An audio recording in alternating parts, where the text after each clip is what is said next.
Miss Goodman? Mm-hmm. Hi, I'm Terry Cruz. I'm Hi. Kylie's mom. I'm Alison Goodman. Nice to meet you. How are you doing? Have a seat. Thank you. Do you want a water or anything? No, thank you. So, your daughter, Kylie, wonderful girl.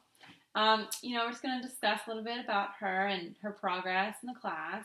Uh-huh. Before we begin, do you have any questions for me about, what you think we might talk about? She enjoys school, and she really likes your class.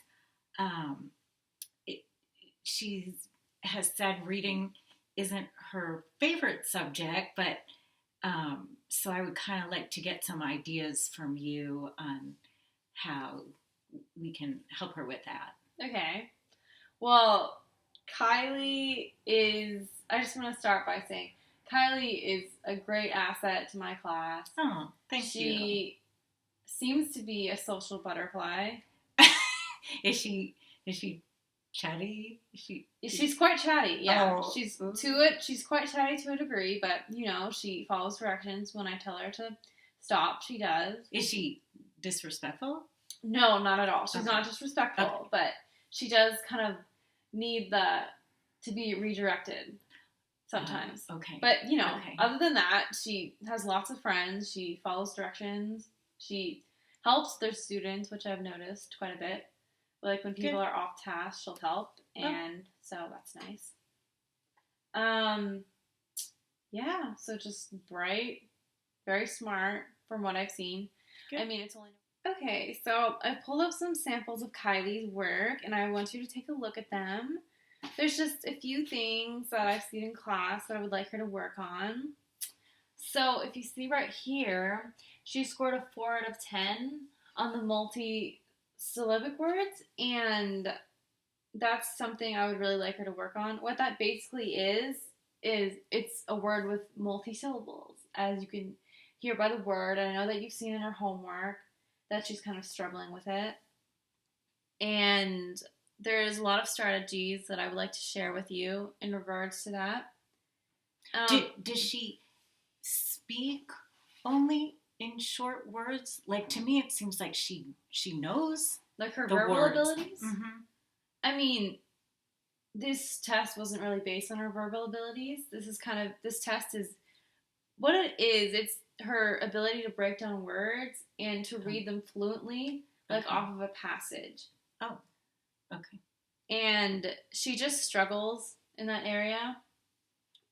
She kind of sees the word, and it's a little bit daunting for some students because the word is very long and they're reading an entire passage. So it can kind of get stuck. So, is it a time test? It's not a time test, no.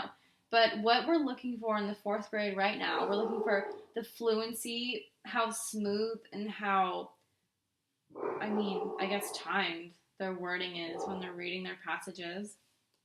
And I see it all the time. Students just stumble over big words. Words with a lot of syllables, words with concentrated R's and S's and T's. Because they're not experienced readers yet, and sometimes they stumble over that. The second thing I would like her to work on is, I'm just looking through her assessments here.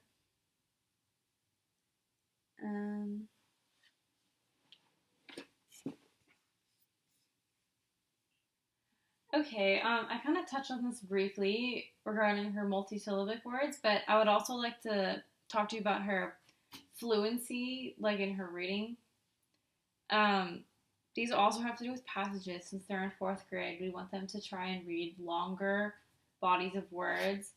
So they're not just reading small sentences, because we want them to be able to progress into more advanced literature. Kylie,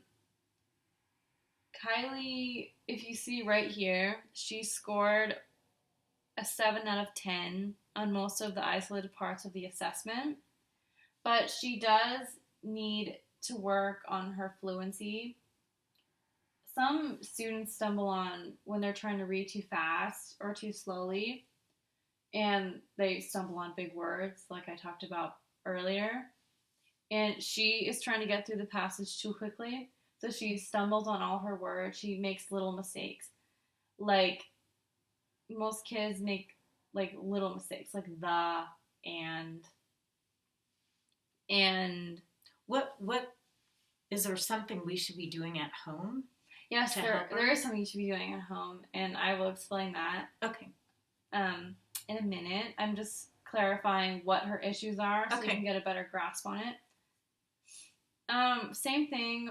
She scored 6 out of 7 on the passages. There's 7 words in all, 2 passages.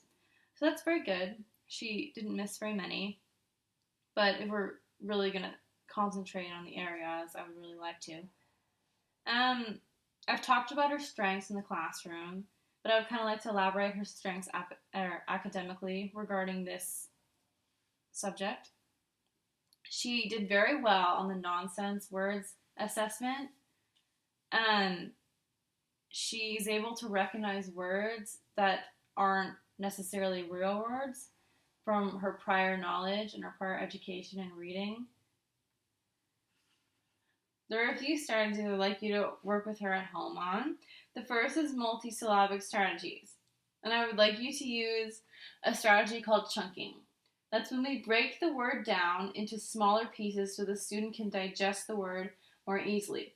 So what I would like you to do with her is when she sees a bigger word, say chrysanthemum, I would like you to break the word up into smaller pieces so she can kind of visualize the whole word. So when she comes across a word like that, she can break it down in her own mind so she doesn't get stuck on it.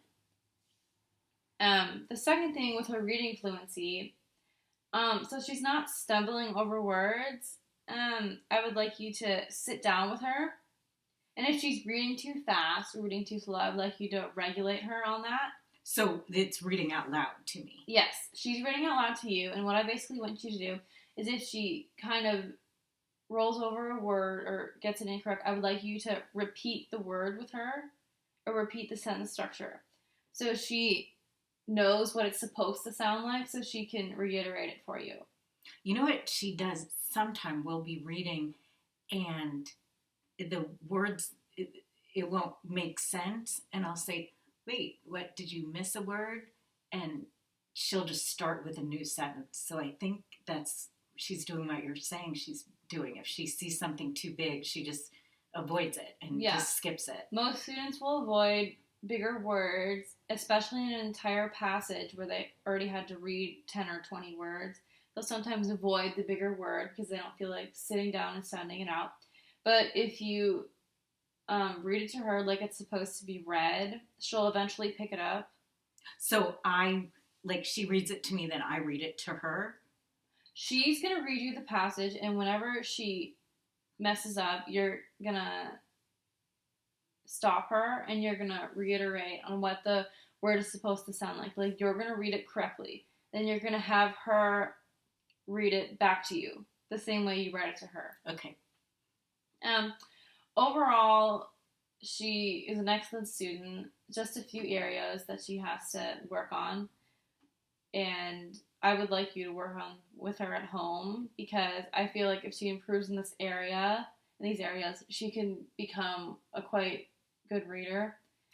And she will be very successful in high school and college. So, thank you so much for meeting with me today, Mrs. Cruz. Do you have any questions for me? No. Will I have the opportunity to kind of check back with you in a month or so? Yes. Okay. If you have any questions, it doesn't have to be a month. It can be next week if you feel like. Okay. You can email me. You. I appreciate that. You can call me. I mean, some teachers advise against that, but I don't. Thank you. Because if parents can reach out to me like verbally, then we can have a conversation over the phone. So if you need any other further instruction about how to work on those things with her at home, definitely reach out to me. Okay. Thank you so much. Thank you so much. You have a good day. Thank you.